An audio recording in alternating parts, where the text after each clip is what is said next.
I don't think we're live yet. I don't think we're live yet. You are live. Oh, we are live? I just switched it over, so they should be able to talk to you now. Okay.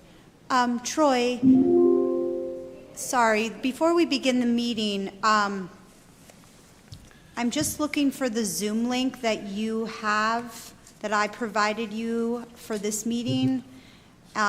One of our council members or commissioners was unable to join live and is looking for that link. That's Colin Russ. If you could send that to him, I think I found it, but it might be easier if you could just, you have his email address.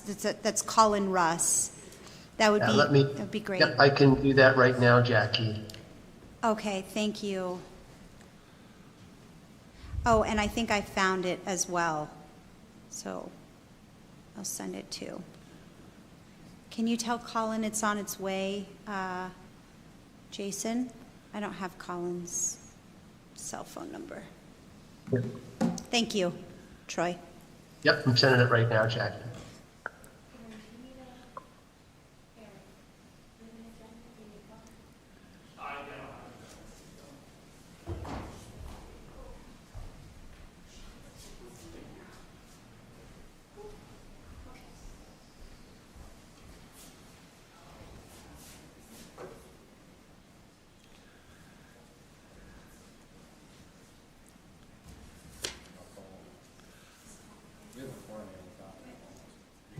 Yeah, we're ready? Yeah, they'll join eventually. All right, I'm going to, acting as Vice Commissioner, I am calling this meeting of the Planning Commission for February to order. First order of business is roll call. Mr. Klecker is not here, and I'll note that he has resigned recently from the commission. Richard Spiker is here. Jason? Here. Tony? Here. Colin? Present. Great. So we have a quorum, we can proceed. First item is approval of the December 17th, 2024 meeting minutes. I'll make a motion. Tony's made a motion, second. I'll second. All in favor signify by saying aye. Aye. The next item that was on the previous minutes was nomination or election of officers. So we need to fill the chairman's role. Mm-hmm. In light of Mr. Klecker's resignation, I'll nominate Mr. Spiker as the chair. Second. I'd second that. All in favor Aye. signify by saying aye. Thank you. In light of the shifting of Mr. Spiker to chair, I'll nominate Colin Russ as vice chair. I would second that. You're killing me, Smalls. All in favor? Aye. Say aye. Any objection? All right. Abstain.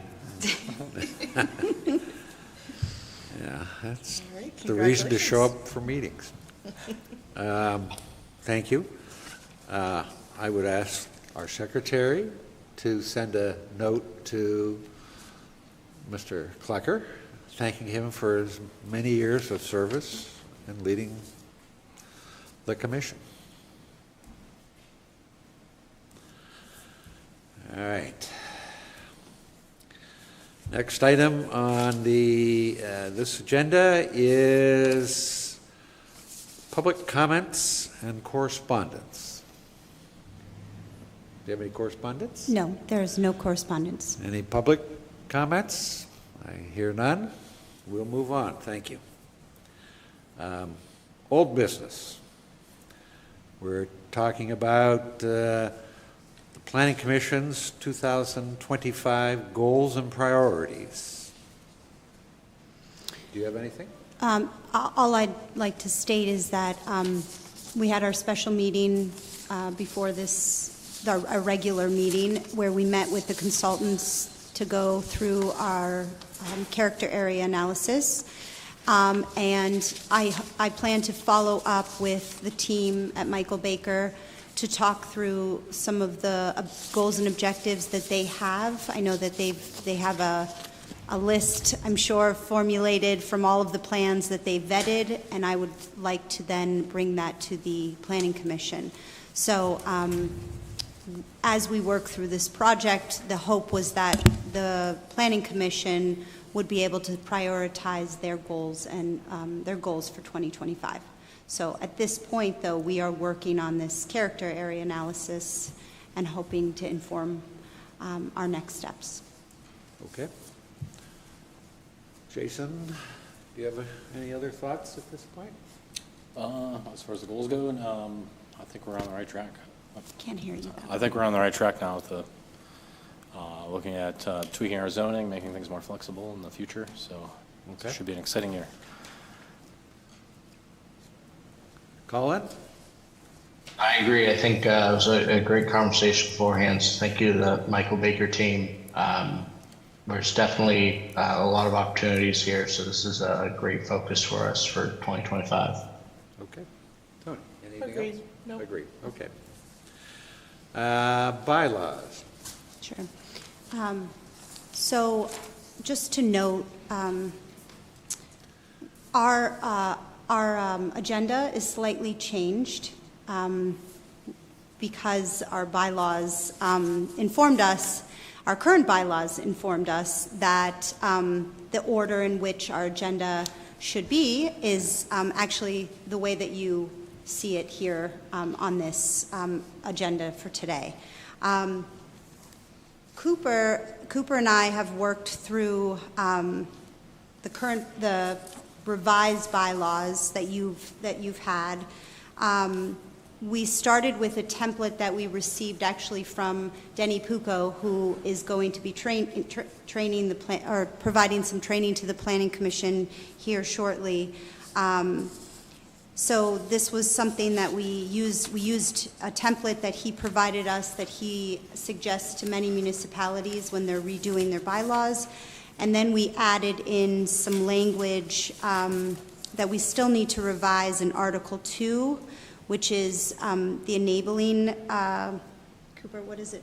It's the Article 2 for the powers and duties. It actually is the enabling legislation or enabling policy found in the City of Erie's ordinance that is for the creation of the Planning Commission. But we do need to also pull out some language from the saldo, because if you notice this, this really talks about any agency, authority, or department. So that's really internal workings, but also the Planning Commission is also for the community at large. So we have to pull in that additional language. I just wanted to note that for our revisions. Also in the membership, the Article 2, this, I just noticed a typo. There's EAC listed there. Some of this language was pulled in from the Environmental Advisory Council bylaws that talks about attendance. And so I'm happy to discuss that or have you have a discussion around that new language that's presented there to you today. And then we have a section that is more robust under Article 5, 6, 7, 8. It's Article 8 for roles and responsibilities. Cooper, am I missing anything in terms of big changes? Is there anything in the ordinance or the bylaws about types of who's qualified to be a member or requirements for? In the current bylaws? Yeah. No. Not that I remember. Like, do you have to be a City of Erie resident typically? Yeah. No, there's nothing currently in the bylaws from 1968 or 78. Okay. But that's a good point. Would you like us to draft some language around Feels like you should be a resident if you're Yes. deciding how our city is shaped, right? Right. Yeah. Should there be a time limit, like Can- a resident of so long? Yeah. If they're paying taxes here, Yeah. I was thinking at least a year. somebody'd have to know them to nominate them and. Oh, that's true. Yeah. Yes, go ahead, Cooper.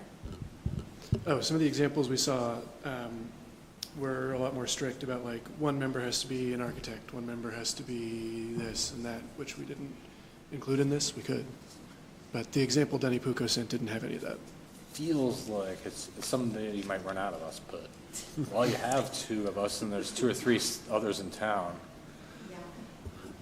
We could always show you that language. We can send that out to you, and you can decide. We don't have to, we're not going to approve these you're not going to approve these bylaws today. Yeah. So we can send you some of those examples. Another comment about the resident is that I know in the EAC, I believe for their non-voting members, you have to be at least 1 year living in There the you go, city yeah. of That's what I Erie. thought I heard. Yeah. So we can we can draft language around, those stipulations and then send them back out to you for next time.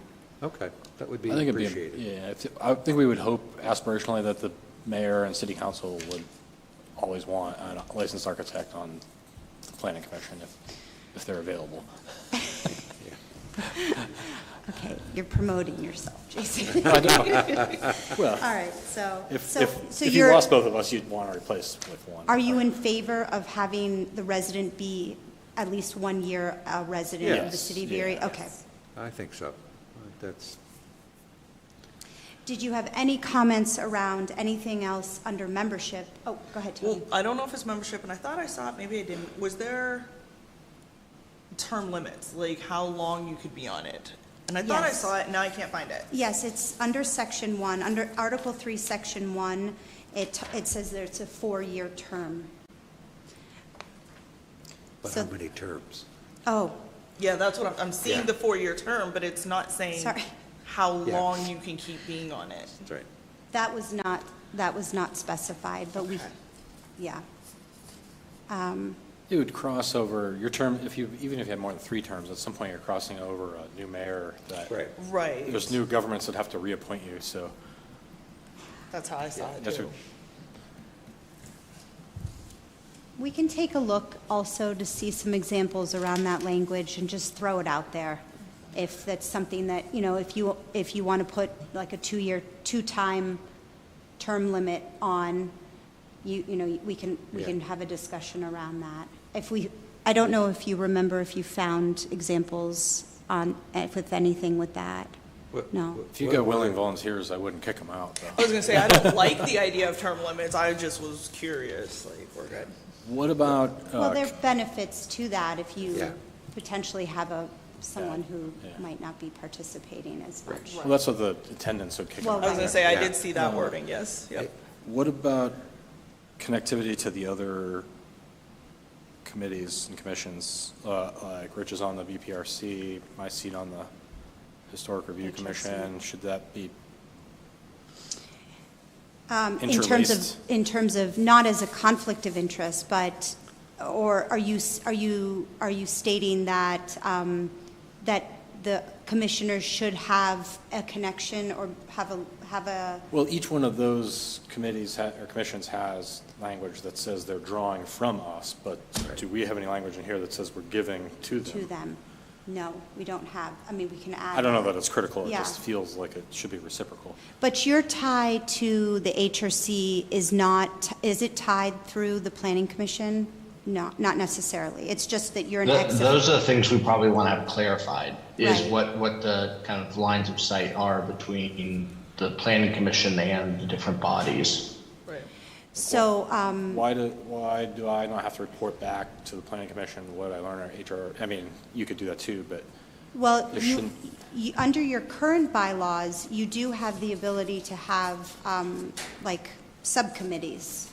But I did not read anything where you're like a liaison, you're an ex officio of the HRC. That's your, yeah, that's but your in the title HRC bylaws, I think it says that you have to take a planning commission member as a liaison. on the HRC. But I'm not voting on that one. You're not. And then Rich's seat, I think it says the same thing on the Blighted Property Committee, Except I'm a voting. but he's member. voting, He's voting, okay. which is weird, double standards. I'm not trying to, it should be both are the same, not different.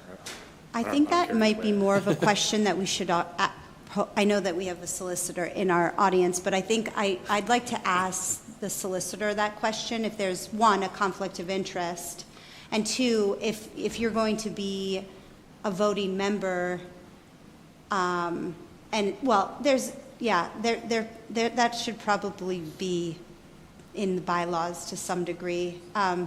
You are a voting member, and then you vote here as well for the BPRC.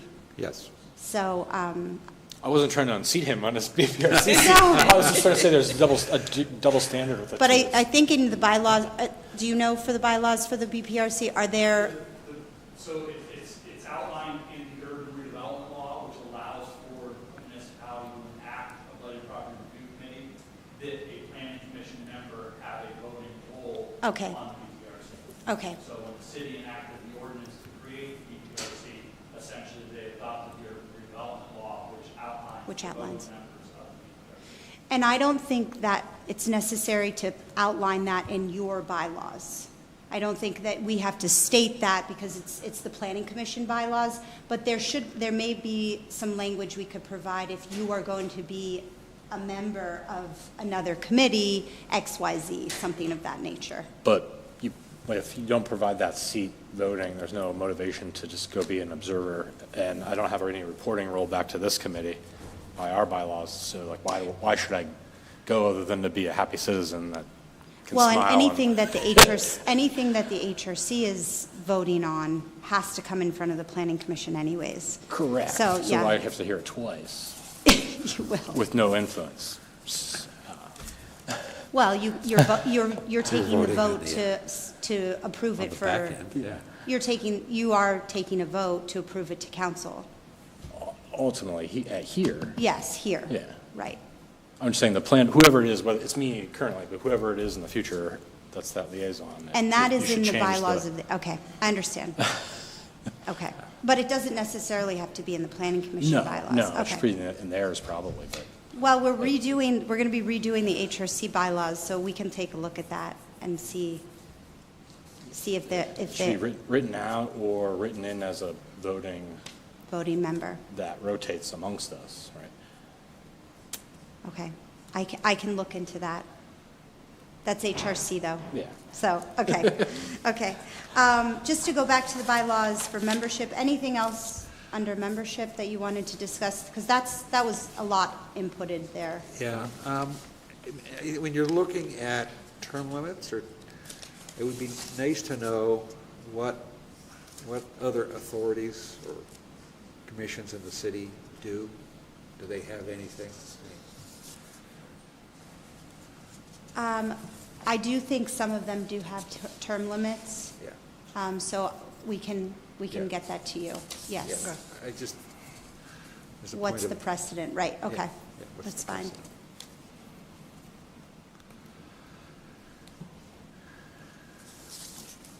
Okay. Anything else? Anything under officers or election of officers, meetings? And then roles and responsibilities or committees and work groups. I have stuck in my mind, I don't remember whether it's looking at this 1968 bylaws or not. Does the, it sticks in my mind that the secretary had to be a member of the commission? The way that the bylaws, and correct me if I'm wrong, Cooper, the way that the bylaws are written currently, that the secretary is not part of the commission. Okay. So it's separate, and they're not a voting member. They're just voted in as Okay. the secretary. Now, that could change, too. We could have one of the commissioners be the secretary, as we do for most of our other boards, but it's not, we can keep it as it is now. That's fine.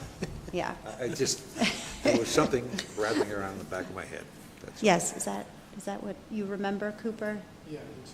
Okay. And the draft would mean that the secretary would be a member of the commission. I think this draft would make the secretary a member of the commission. Or would have to be a member of the commission, I think. The draft that we have right here. Yeah. Okay, see, that's what I thought I had read, Jackie. Yeah. Okay. We don't want that necessarily, No, we're good with Cooper Yeah. doing it. He's efficient. right? I don't think it's a voting member. The secretaries, it's here, officers with assistance of city staff, as may be made available, shall keep the minutes and records of the commission, prepare the agenda, provide notice of all meetings, Article 1, chair, secretary elected from among the members of the commission, though. and secretary elected from among the members of the commission. Right. Yeah. So the secretary would have to be a member of the commission. So I have to double check because what you asked me initially may be the way that the bylaws currently state that the secretary is part of the commission, but, Yeah. so are you in favor of having the secretary separate from the, I'm fine with that. I'm okay. fine with that. Yeah, I You're don't- fine, okay, Yeah. okay.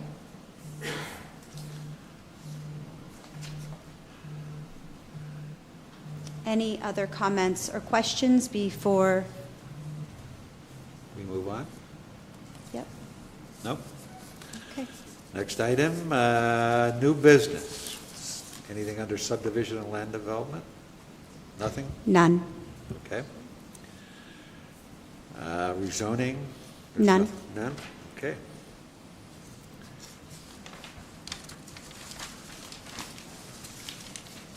So, yeah, I think you're it. Sorry.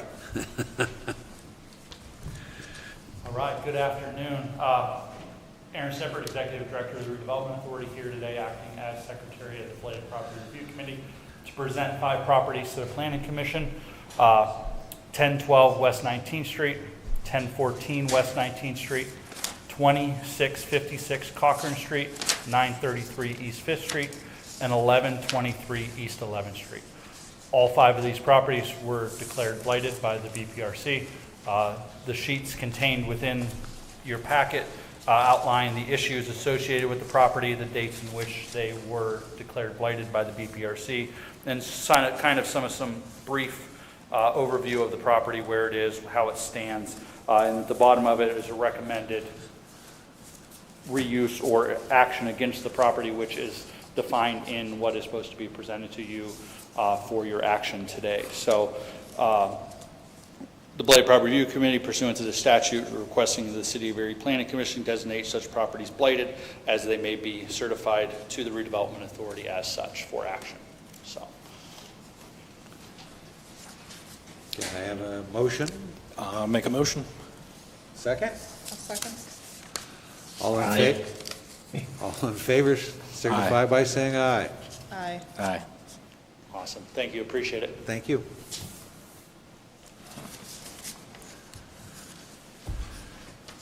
Any other business?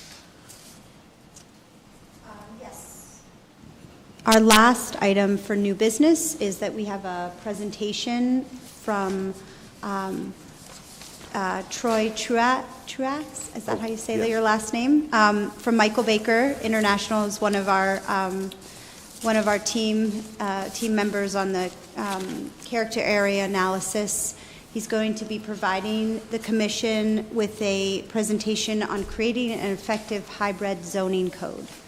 So Troy, thank you for being here, and I hope that you can hear us, and if you could just test it out so we can make sure that we can hear you. Yep, I can hear you. Can you hear me, Jackie? Yes, perfect. Perfect. Perfectly, Okay, I'm thank you. gonna do this, share my screen, so I might have to, I'm gonna put it on power presentation mode, but I might have to switch the layout just to make sure you're seeing the right version, so. Go to the presentation mode.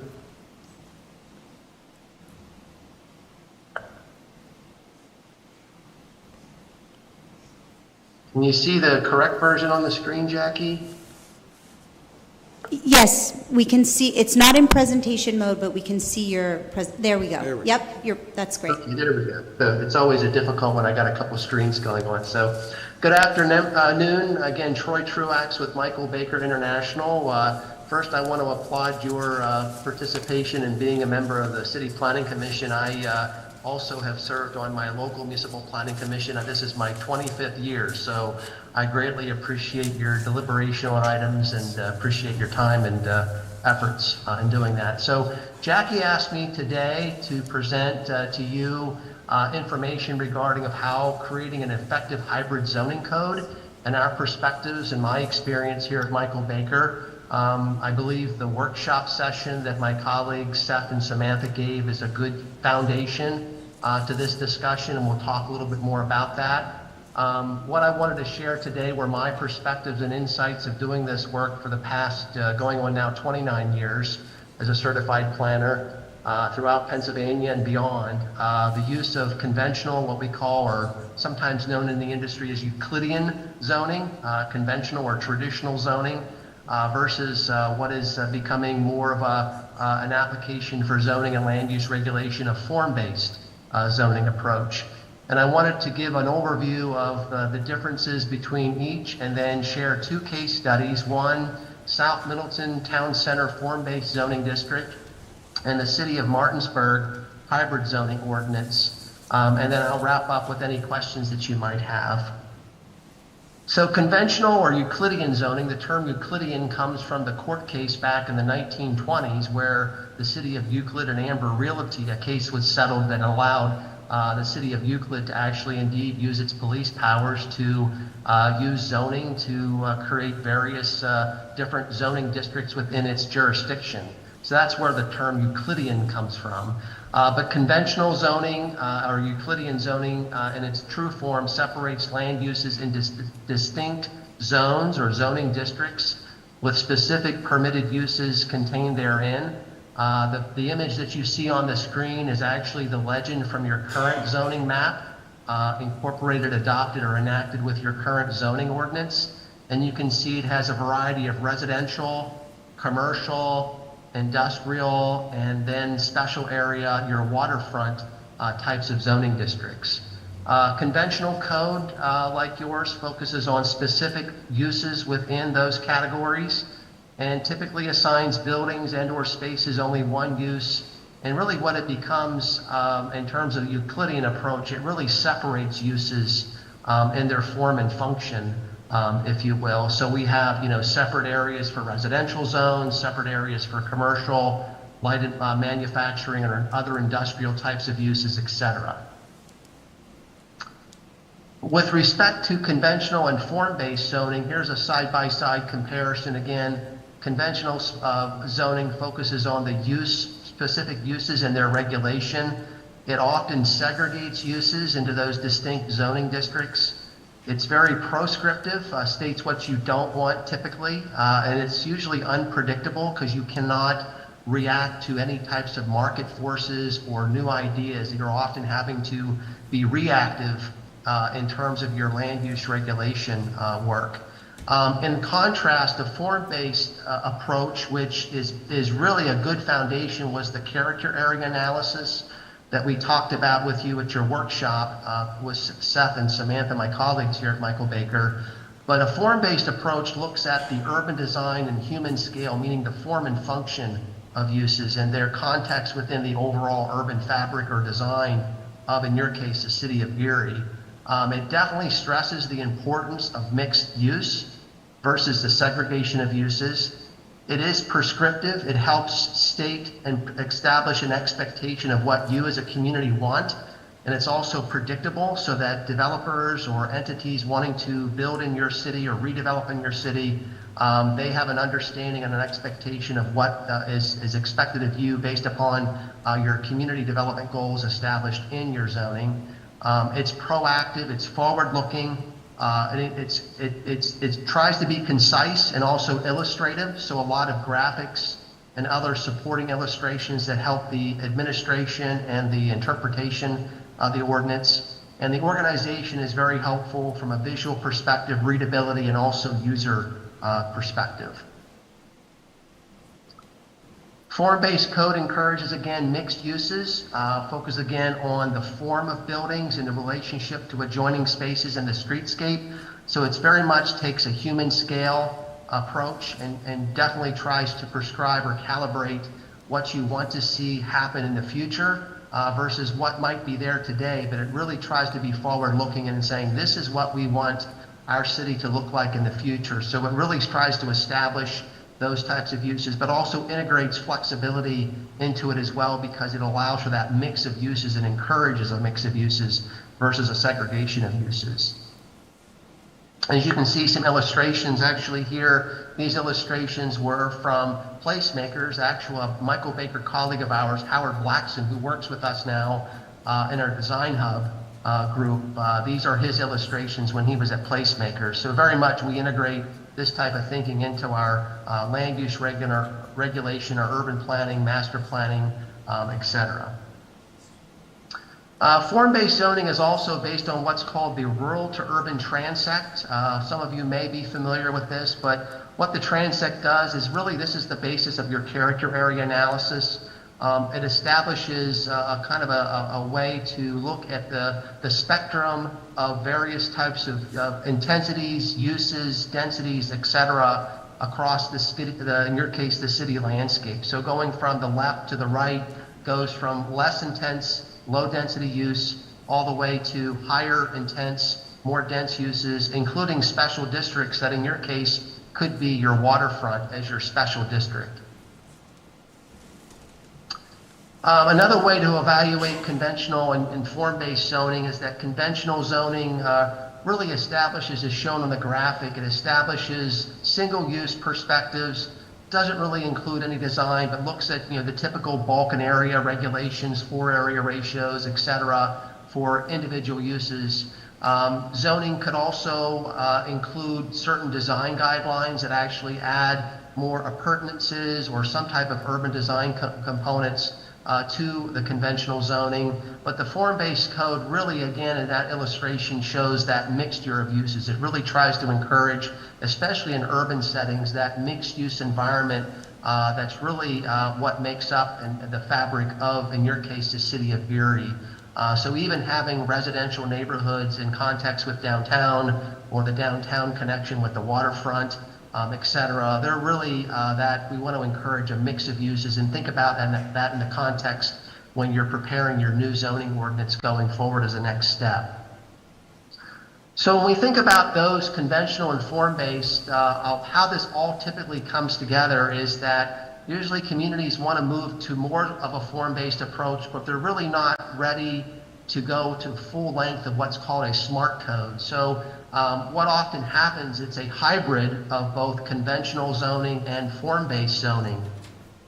And just looking at some literature, some research, I evaluated some other research on this, and about, the majority of new zoning codes really use this hybrid-based approach. In fact, most of the work that we do here at Michael Baker on zoning, it really uses the hybrid approach, integrating both using the existing conventional zoning ordinance that often communities are used to, but then takes that to the next level, integrates in character area analysis, the transect analysis, to really start to think about the form and function of your neighborhood and how that integrates into your new hybrid type of zoning ordinance. You can see, again, it includes attributes from both traditional and form-based zoning applications. With traditional zoning, includes the zoning districts, specific uses that you want to see in your community, provides that traditional code framework in some respects, along with the required administrative procedures, but also too, from a form-based, starts to get into that urban design type of context. So we can start to think about, instead of built to lines, we can think about, instead of minimum setbacks or maximum setbacks, we can think about built to lines. We can consider site and architectural design standards and guidelines, relationship to the public realm and streetscape, and really trying to think about what makes that community inviting and walkable and also pedestrian friendly in the context of transportation assets that are moving people and goods throughout the community and beyond. So as we talked at your workshop at noon, we have a lot of great feedback. And again, the character area analysis that was discussed and showcased, this definitely provides a starting point. And more discussion will certainly occur on this with respect to moving forward in your zoning ordinance rewrite process. As we talked at your lunch hour workshop, certainly one starting point is looking at your current zoning map, evaluating it against the character area analysis, how you want your future community and neighborhoods to look, and also think about redevelopment, reinvestment, revitalization opportunities, and how the future zoning districts need to support and regulate those different types of urban development, redevelopment. You just talked about some blighted properties, certainly needs to be part of that conversation as well. Again, these are some of the ideas that were talked about. For example, mixed-use commercial areas in the neighborhood character area zone were certainly discussed and need to be part of the future discussions with respect to your zoning map and zoning ordinance rewrite. So the next couple of slides, I just wanted to go over some case studies to show you this in application. So the first case study I wanted to show is South Middleton Town Center Form-Based Zoning District. This is a project that I actually managed for South Middleton Township in conjunction with the Borough of Carlisle in Cumberland County. As you can see here, this was a corridor study. This is a very long time traditional suburban corridor that actually the starting point for this was a almost near defunct Kmart shopping plaza. So that started the discussion with the Planning Commission of the township. And then through our recommendation, I heavily advocated that we needed to think about the future of that corridor in addition to that specific shopping center. And that led to the creation of the Walnut Bottom Corridor Master Plan. So with this master plan, the current zoning, as you can see, are segregated. The purple is industrial, the red is commercial, the light yellow is residential, and then the green area in that box is agriculture. And I'll just back up. The yellow area in that area, the kind of the outlined areas within that red zone or that red commercial district, that's our focus area for what we call the catalyst properties that set the stage for the town center zoning district that was created as part of the implementation to this plan. So this was the vision. The current picture there on the left-hand, smaller picture. Again, it's very much an open, high-speed corridor coming in from South Middleton Township into downtown Carlisle. This connects directly to Interstate 81. And then to the left of that small inset picture is the Kmart shop, or the former Kmart shopping plaza. The vision here was to create more of a walkable, urban type of town center, which again, you can see by the vision statement that was actually created and confirmed in the master plan. They really wanted to transform this commercial corridor into a vibrant, walkable, mixed-use town center with a variety of housing choices supported by neighborhood-scale businesses, regional employment, unique local dining and cultural and public space amenities. So with that, these three catalyst sites really set the stage. Catalyst Site 2 is where the Kmart shopping plaza is. Catalyst Site 1 was a former United Telephone headquarters, just a large megalith building sitting there for decades, empty and vacant. A lot of area around that through the Carlisle UPMC, Carlisle Hospital, and other office, residential, and commercial uses. Really much a vibrant area, including warehouse distribution because of the connection with Interstate 81 and that warehouse distribution corridor that South Central PA and the interstate corridor overall has become. And then Catalyst Site 3 was a vacant parcel a long time ago, and the township was evaluated for mixed-use development, but never really took off until this opportunity came along. The right-hand side of that slide shows now what we envisioned as using the transect approach, how this become a mixed-use town center, incorporating the form-based approach into the development opportunities. And then what was the result of this project was the creation, I wrote the ordinance for them. We actually created a brand new form-based, hybrid-based, if you will, town center zoning district, which you can see was applied to those areas in green on the township zoning map. And the town center zoning district also includes requirements for master plans, design standards, etc. And it has worked beautifully. This is part of the actual requirements in the town center zoning district.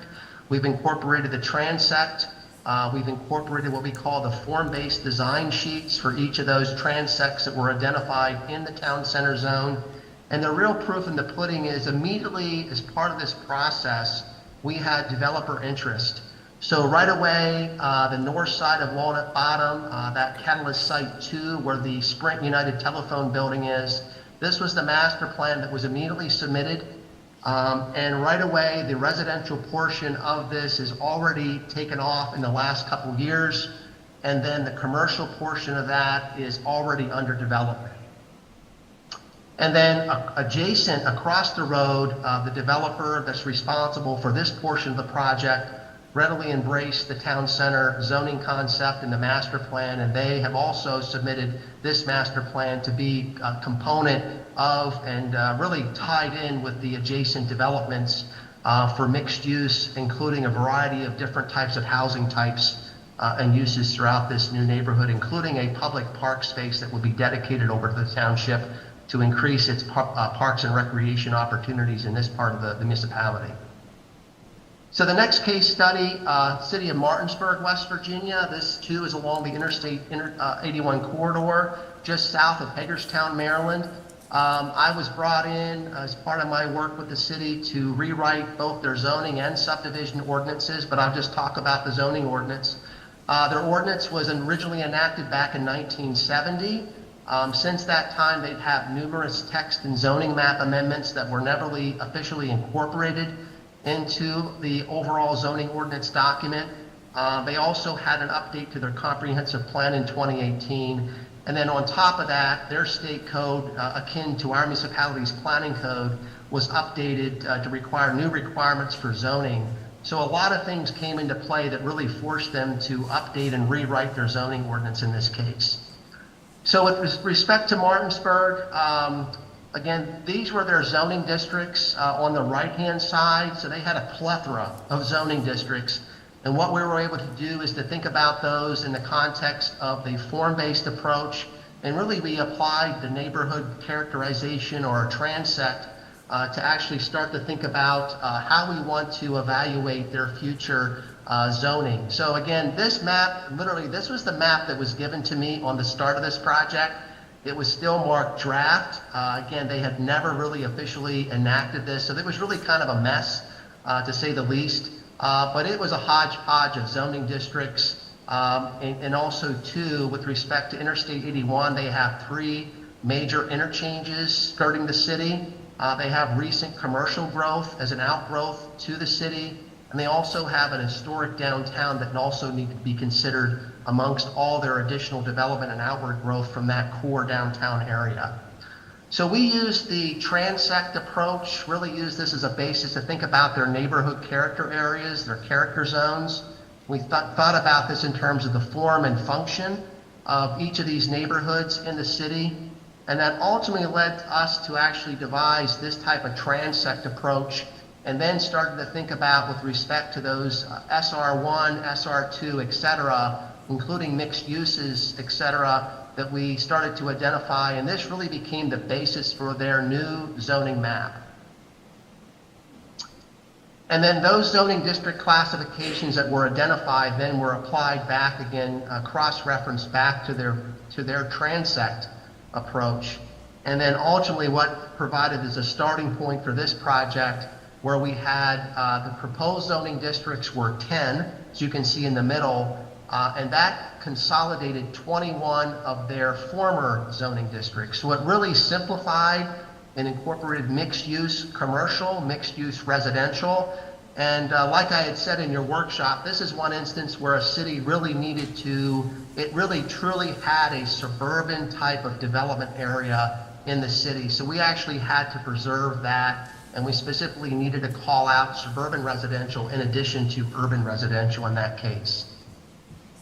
So again, this was the final zoning map, more simplistic, clearly defined. And then once we had that established, then we can start into actually establishing the zoning district within the zoning ordinance itself.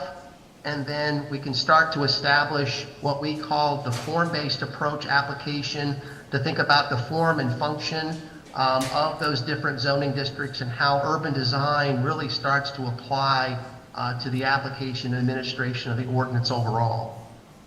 And then beyond that, in addition to all the other details that are typically in a zoning ordinance, we had a very simplistic and comprehensive list of uses, starting with this screenshot that shows principal uses, and these are all categorized out, starting with residential and lodging. There were industrial, commercial, but we really started to define comprehensively the uses that were applicable to the city of Martinsburg, define whether they were permitted by right, special exception in their case, or not permitted at all in a certain district. Included mixed uses, mixed use buildings. So we really tried to think about those types of uses, including accessory dwelling units was a huge topic of discussion, and that was also included in their zoning ordinance as well. So I know this was a lot of information, and I know the time was short, but I'd be happy, Jackie and the members of the Planning Commission, to answer any questions that you might have. But hopefully this was insightful and informative to what you are going to be starting to embark on here in the near future with your own zoning ordinance rewrite. No questions. Thank you. Any questions? Thank you very much. I think it was a good, focused, short presentation. Thank you, Troy. I hope that we continue to have these conversations about a hybrid approach.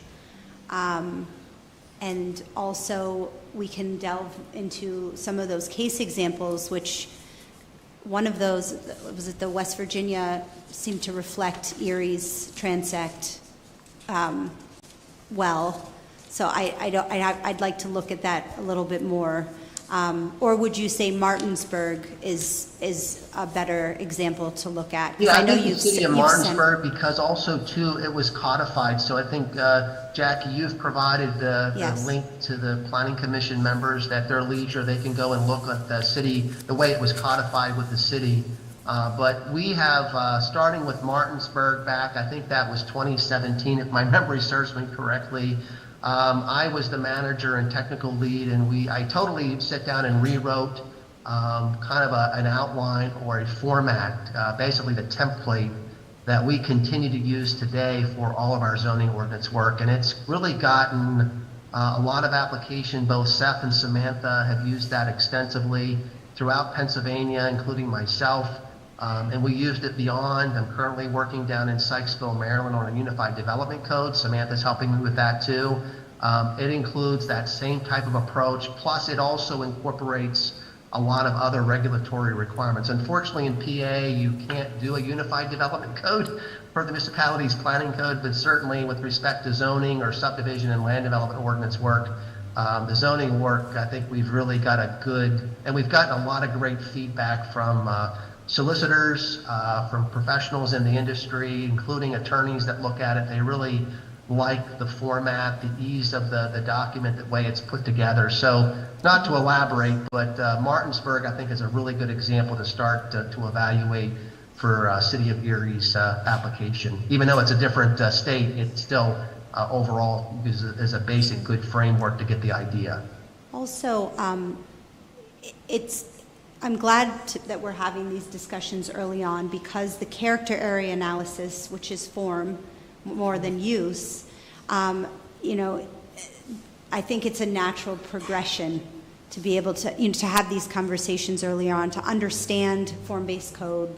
And so I hope that we can have you back again to possibly present at a later time. One of the questions that I had is, do you think that, during my update here shortly, I'll be talking to the commissioners about the MAP grant that we plan to apply, that you'll help us apply for. Do you think we should also be doing an update to our comprehensive plan? Because we're almost 10 years, next year it will be 10 years old. Yeah, Jackie, that's a great point, because typically, that 10-year cycle, you're updating your comprehensive plan, and then that comprehensive plan would include a future land use map, or, the character area analysis is a great application for that future land use. That works too. But that really provides the solid basis for the zoning map and, of course, the zoning ordinance itself. I'm working with the municipality in Carlisle. Their ordinance or their comprehensive plan is outdated, but they started with the zoning ordinance because their ordinance was such a mess, if you will, on typewritten paper, literally, that they needed to do that first because developers were coming in left and right, and then they are working with the county to do a minor update to the comprehensive plan that would essentially serve as the basis to say, yep, our zoning ordinance is consistent with our comprehensive plan. That's basically what you need to make sure that you're achieving consistency between the comprehensive plan and the zoning ordinance and the community development objectives that are cited in that ordinance. Right, You need and to come from the comprehensive plan. some may argue that even in our 10-year span, much of what is in our comprehensive plan still is relevant today. I mean, there have been things that have been achieved, of course, and successes, but there are still those issues that we have and are still relatable today. And Jackie, that's the same for that municipality I was talking Yes. about. They felt that their comprehensive plan still hit the mark, but they just needed to update, maybe reevaluate their goals and objectives, and more importantly, making sure that their future land use map had consistency with not only their zoning map that we have now for them, but also the county comprehensive plan. Cumberland County literally just updated their comprehensive plan that had a character. We actually helped them with that too. It had a character area analysis, future character area approach to their future land use map too. So I think what you're saying is the basis of your comprehensive plan is solid. It just maybe need to do some evaluation to ensure that there is consistency between the zoning going forward and the future land use map and community development goals and objectives. Sure. Thank you. Anything else for Troy No, at this point? Okay. I think I'm pretty good. Thank Colin, you, any Troy. comment? Yep. Nope, I apologize. I do have to drop, but Okay. I will talk with y'all later. All right, Bye, Colin. goodbye. Okay, thank you very much. Thank you very much. Pleasure. Jackie, we'll be in touch. Absolutely. Thank you. Bye now. Goodbye. Department of Planning and Neighborhood Resources updates. Yes. So we have a lot going on in the department, but I'm going to just highlight a few items that I think I just want you to be aware of, or that are kind of for our next steps. One is that for the last couple of months, the city and the county have been working on issuing an RFP for a countywide housing plan. I'm not sure if you've heard anything about this. The city had put in the budget money, actually the last 2 years, to develop a citywide housing plan. The county then came to us and said, well, we're going out for a grant. Would you like to be part of this countywide plan? And we worked with the county for quite some time. RFP was issued before the grant was received. I guess I've never done it that way, but you can do it that way, and sometimes the grant requires you to issue the RFP first. And turns out that the city decided that they would break off from the county and do their own housing plans still. So the county is now, and it was just approved through county council, that they will be doing an Erie County housing plan, and the city working with one said consultant, and the city is going to do their own city housing plan. I just wanted you to be aware of that. Moving forward, as I alluded to in the conversation with Troy, the city has already agreed to work with Michael Baker to apply for a MAPS state grant to rewrite both our zoning and our saldo. So this character analysis will hopefully position us in a better way to apply for this grant and make a stronger application, and also possibly provide a larger amount of money if we have this analysis that we've done prior to. We also have a friend now at the state Kathy Rosdike, as you know, I mean, I'm just stating that as jokingly, but not really jokingly. So yes, we'll be submitting that grant in March. The deadline is March, so that will be a quick turnaround. And we already have a conversation for this week to start working on that grant. So, and Michael Baker will continue to help us apply for that under our open-ended contract with Michael Baker. We also are in the midst of applying for a Funders Network Partner for Place grant for a local climate action plan, to hire a consultant to do a local climate action plan. We are in the midst right now, we need a frontline community partner, which we have a commitment from Groundwork Erie to be our partner with us, the city, and then we need a funder, a partner, a financial funder. So we're having those conversations this week. The grant is due February 28th, so we are working quickly to determine our partnerships, and we've already started the writing. Sarah Peelman is helping us also, the sustainability coordinator, and we hope to apply for that grant and get that in. Now, we already did the first P4P grant, so we also have a bit of an advantage there with this philanthropic foundation. So another thing I wanted to mention to you, over the last couple of months, I've been working, and other HRC members have been working with the state.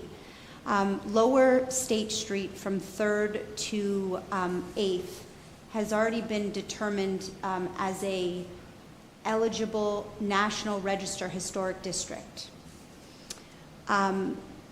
We came together, a few of us, the HRC members, Erie Downtown Partnership, EDDC, Redevelopment Authority of the City of Erie, to talk about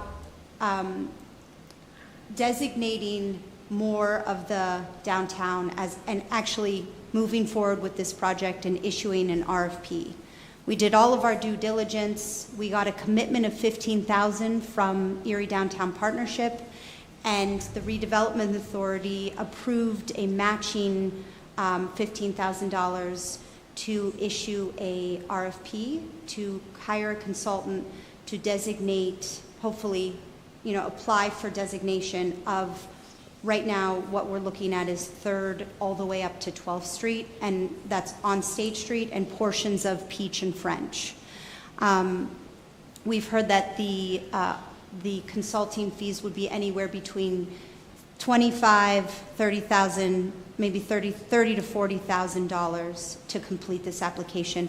It's something that, at the city we don't have the capacity to do. It's a quite detailed and involved process, but we are grateful that, we have a commitment from Erie Downtown Partnership, and that we're able to use the funds through the Historic Building Improvement Grant that that the Redevelopment Authority holds and is their funding, that we are able to move forward without grant funding at this time and expedite this process. What that means for the City of Erie is a national designation is on, if approved, and as you may know, is a honorary designation. There holds no regulations at the city level, but it allows for so many things. It allows for tax credits. It improves tourism, placemaking.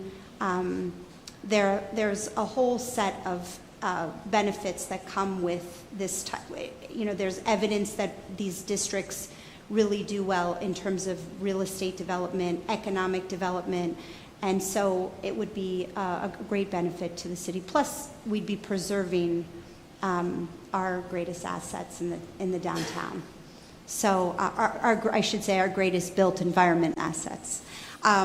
So that's very exciting, and we hope to have that RFP issued in the next couple of weeks, and then hire a consultant to start that application. Any questions? Okay. That being said, I do want to mention that we understand and we the HRC specifically has stated this, that there are other districts that we should be looking at the same time, Griswold Plaza, and also above 12th Street. There are several buildings, PACA building, which is already on the register, Manacor, and I always forget the last, where D's, that whole complex there, is it not D's? Yeah, D's. D's. Yeah, D's. Looking at that as another portion, if it doesn't necessarily make it into this application, looking at the same time at different districts that we could also work with, even Preservation Erie, to help move those nominations forward. Let's see. The only other thing I wanted to mention is that the planning department, among all of our other projects that we're working on, we're working to develop a dashboard right now for the Lighthouse Pulaski neighborhood. This dashboard is like the new terminology or the buzzword I should say for a lot of local governments, and I think across the board that's a term that's used frequently as to help provide transparency, not only to the private sector but to the community at large. So we're working with ECAT to develop 3 things right now. We're going to be showing a dashboard that has to do with demographics, crime data, and then current projects that are going on in that neighborhood. We hope that we'll be able to emulate this at some point, within all of our 17 planning areas, so that it is a central location where not only residents, but nonprofits, all different types of organizations can come to the city website and get the information that they need in an easy and transparent manner. So that's our first initial step there. Lastly, I do want to mention that Sarah Peelman has a grant with DCNR that is, it's quite large grant. It's about, what is it, $356,000 grant that she received, she applied for and received. We are assisting Sarah with that grant right now. We're down to the last year of its funding time frame. It's for a variety of things. One is a tree inventory for the entire city of Erie. A tree inventory and what was the other terminology? Forest management, tree and management plan we have money set aside in the budget to hire a consultant to do a full tree inventory, which we've never had done before and we need desperately. And then we have money for planting trees, and we have 8 partners included in the grant. Our West Bayfront is one of them, just to name a few. Sisters of St. Joseph, Mercyhurst, who am I missing? Best, Northeast,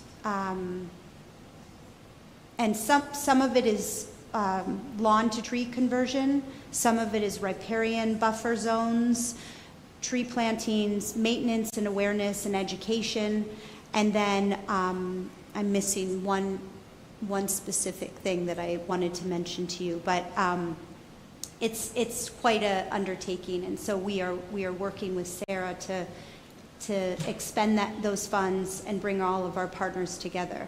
So just wanted to let you know about that, because that's not been a project that I've talked about in the past, but something that, I know what I wanted to mention. We are amending the scope to include Groundwork Erie into that proposal, because they hopefully will receive money for capacity, so we can buy the trees and they can plant them and maintain them. So it's a nice partnership, and we've been talking with Groundwork Erie a lot over the last couple of weeks, and we hope to amend the scope. So just wanted to mention that last project to you, since you haven't heard about it before. That is it. I'm sorry for being so long. A good and productive meeting. Thank you all. There being nothing else, a motion for adjournment. Make a motion? Second. All, Before you adjourn, I'm sorry, I wanted to mention about the special meeting. oh, yes. Yes. You had requested that we have another working session for the character area analysis. Yes, would appreciate that. Okay. Just wanted to put in the records. All right, having been adjournment, having been moved and seconded, all in favor, say aye. Aye. Thank you.